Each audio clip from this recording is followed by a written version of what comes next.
Postoperative care. After surgery, you will find a bandage on your hand that I put on. There are essentially two major kinds of postoperative care we have with regards to the bandages. The bandages that you remove and the ones that you leave on.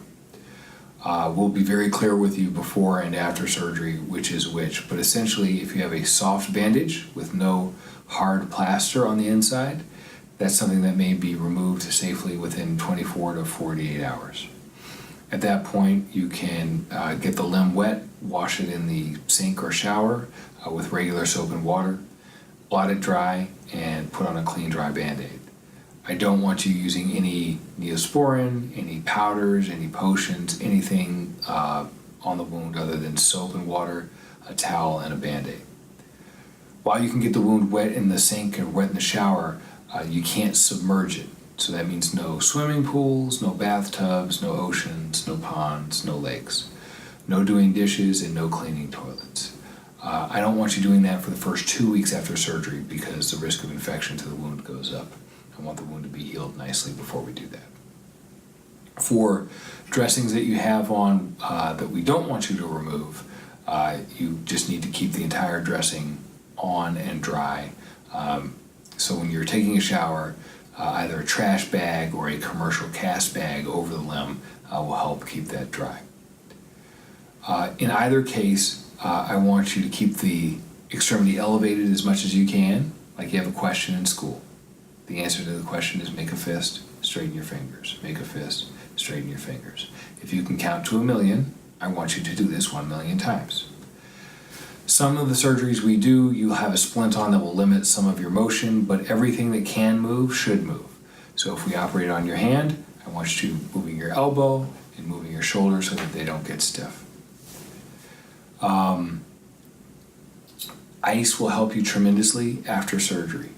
So a large bag of ice, like from Jewel Osco or Mariano's, placed directly on top of the surgical site will help a ton with pain and swelling, even through a large cast. If the bag is big enough and you leave it on long enough, it will help. You will feel the cold get down there, and that will help with the swelling. For pain medication after surgery, we often will prescribe narcotics, hydrocodone or Norco for you. Usually we prescribe just a few pills because most of the time that's all you need.